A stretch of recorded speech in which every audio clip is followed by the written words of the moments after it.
महाकाल का मैं भक्त था, मैं सर्वश्रेष्ठ महाज्ञानी था, सारी कला मुझ में थी, बस बोल में अभिमानी था। कौन है ये रावण? कोई कहता है अभिमानी तो कोई कहता है माँ सीता का अपहरण करने वाला राक्षस। जब जब इस दुनिया ने रावण को याद किया है तब माँ सीता के अपहरण के नजरिए से ही याद किया है। पर जिसने रावण के गुणों को देख लिया सबका नजरिया ही बदल जाएगा। रावण जिस समय मरण अवस्था में था तब भगवान राम ने लक्ष्मण से कहा, इस संसार से नीति, राजनीति एवं शक्ति का महान पंडित विदा ले रहा है।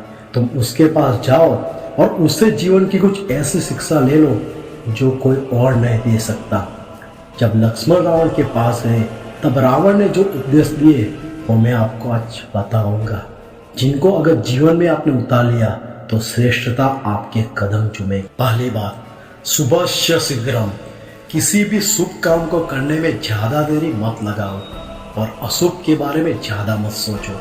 अशुभ समय को जितना टाल सकते हो वो आपके लिए सही रहेगा। मैं एक छोटी कथा आपको सुनाता हूँ। रावण महाकाल यानी कि शिव का बहुत ही बड़ा भक्त था। वो सोचता था कि अगर मैं शिव भगवान को कैलाश समेत अपनी लंका में ले आऊं तो कितना अच्छा रहेगा।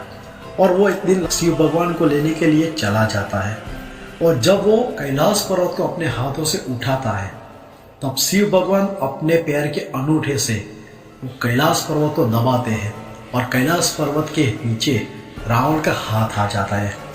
फिर रावण ने शिव जी को प्रसन्न करने के लिए जो स्त्रोत लिखा वो स्त्रोत कहलाया गया शिव महेंद्र स्त्रोत।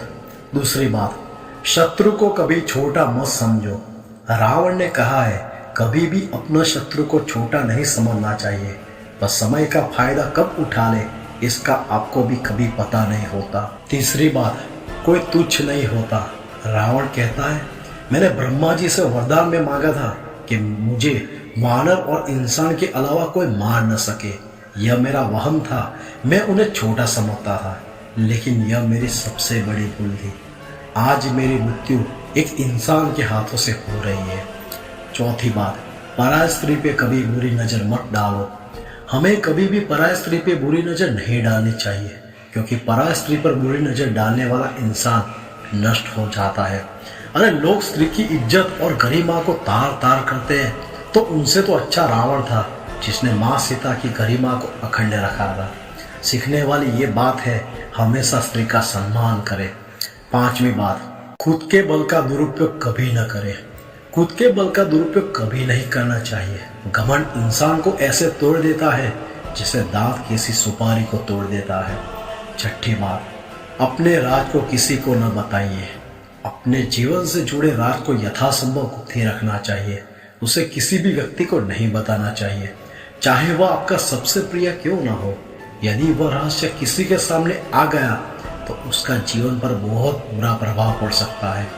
रावण की नाभि में अमृत कुंड होने का रहस्य विभीषण को पता था और यही रावण की हार का सबसे बड़ा कारण बना। सातवीं बात, कठोर परिश्रम करें। रावण ने अपनी शक्तियां अर्जित करने के लिए कई वर्षों तक तपस्या की थी। इस बात पे मैं आपको एक पंक्ति सुनाना चाहता हूँ। जब दर्द में भी चीख चीख कर मैंने तांडव किया था तब महाकाल ने खुद मुझे नाम रावण दिया था। रावण को देखते ही राम मुग्ध हो गए थे। उन्होंने कहा कि रूप, सौंदर्य, धैर्य, कांति तथा सर्व लक्षण होने पर भी यदि रावण में अधर्म बलवान न होता तो यह देवलोक का भी स्वामी बन जाता। तो सफलता प्राप्त करने के लिए ऐसे जुनून से परिश्रम करें कि सफलता को आपके पीछे पीछे आना पड़े।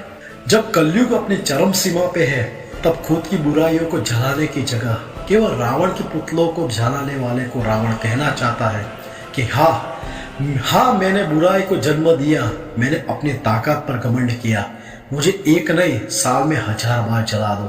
अरे छोड़ो मुझे रावण की बातें, तुम थोड़ा सा ही सही मुझे राम बनकर दिखा दो। पुतले जलाने से क्या होगा, बस राख होगी, धुआं होगा।